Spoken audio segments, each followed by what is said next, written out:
Okay, hi everyone. So today let's discuss one interesting problem. So it says a 30 centimeter long wire having a mass of 10 gram is fixed at the two ends and is vibrated in its fundamental mode. A 50 centimeter long closed organ pipe placed with its open end near the wire is set up into resonance in its fundamental mode by the vibrating wire. Find the tension in the wire. Speed of sound in air is 340 metre per second. Fine. So what is given. आप देखो हमारे पास एक wire है and इस wire के जो दोनों ends है वो फिक्स्ड हैं. इस वायर का जो लेंथ है that is given 30 centimetre. It means 0.3 metre. Right. इसका मास गिवन है 10 gram. It means 10 raise to the power -2 kilogram. And ये वाइब्रेट करता है अपने फंडामेंटल मोड पे. फंडामेंटल मोड ऑफ वाइब्रेशन में क्या होगा, बिकॉज इसके जो दोनों एंड्स हैं वो फिक्स्ड है, सो वहाँ पे नोड होगा. Right.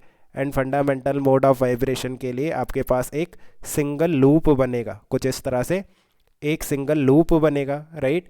and what is the length of one loop, that is lambda by 2. So lambda by 2 is equal to 0.3 meter. It means lambda is equal to 0.6 meter. Right. Fine. Now you can see that यहाँ से आप frequency and speed नहीं find out कर सकते because you don't know the value of frequency. Right. And you don't know the value of speed of this wave also in the string.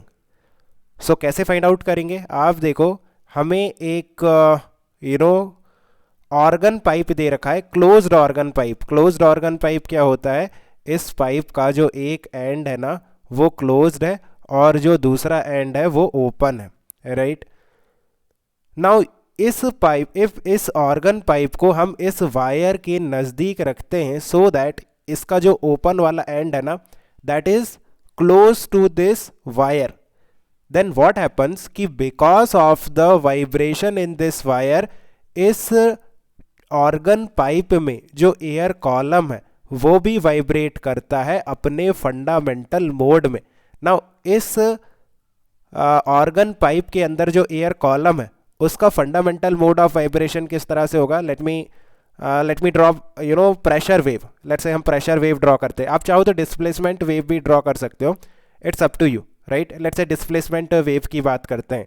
Then displacement wave का open end पे antinode होता है और closed end पे node होता है. Right. सो fundamental mode के लिए क्या होगा, इस तरह से एक हाफ लूप बन जाएगा. इस तरह से एक हाफ लूप बन जाएगा.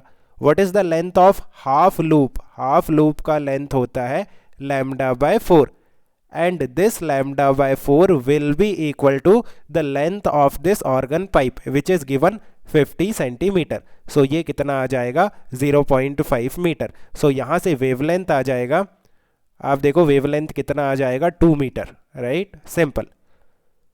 नाउ यहाँ से you can easily find out frequency because speed आपको पता है. Speed of sound wave in air is 340 metre per second. So यहाँ पे स्पीड कितना हो जाएगा 340 मीटर पर सेकेंड. सो यहाँ से अभी हम फ्रीक्वेंसी फाइंड आउट कर सकते हैं. Frequency will be speed divided by wavelength. Speed divided by wavelength. So ये आ जाएगा 170 हर्ट्ज. राइट. नाउ ये जो 170 हर्ट्ज है ना, what is this. This is the frequency of oscillation of this sound wave in this organ pipe. But same frequency होगा इस wire का. हमने अभी क्या फाइंड आउट किया, इस ऑर्गन पाइप में जो साउंड वेव है उसका फ्रीक्वेंसी 170 हर्ट्ज है. नाउ आई एम सेइंग कि ये जो 170 हर्ट्ज है ना ये फ्रीक्वेंसी होगा इस वायर का भी बिकॉज फ्रीक्वेंसी चेंज नहीं होता है. जस्ट लाइक आप इमेजिन करो जब आप ट्यूनिंग फॉर्क से किसी पाइप में वाइब्रेशन प्रोड्यूस करते हो देन जो वाइब्रेशन प्रोड्यूस होता है उसकी जो फ्रीक्वेंसी होती है वो सेम होती है as the frequency of the tuning fork. Kind of frequency source पे डिपेंड करती है. Frequency is the intrinsic property of the source. Right. Wavelength change हो जाता है, स्पीड ऑफ वेव चेंज हो जाती है बट फ्रीक्वेंसी चेंज नहीं होता है. और यहाँ पे ये जो वायर है ना ये काइंड ऑफ सोर्स है. Right. Because of the vibration in this wire इस पाइप में, इस ऑर्गन पाइप में भी वाइब्रेशन आ गया. सो दैट्स वाई फ्रीक्वेंसी दोनों का सेम होगा.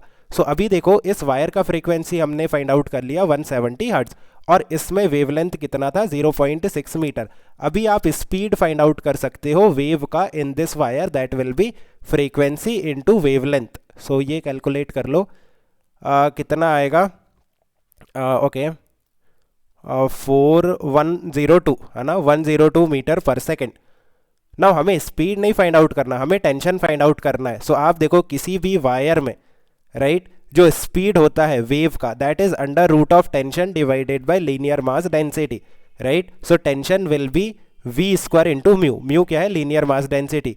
v is 102 square into mu. Linear mass density means mass per unit length. इसका मास कितना है 10 raise to the power -2 kilogram divided by इसका लेंथ कितना है 0.3 metre. Let me check again, 0.3 metre length है और 10 raise to the power -2 kilogram mass है।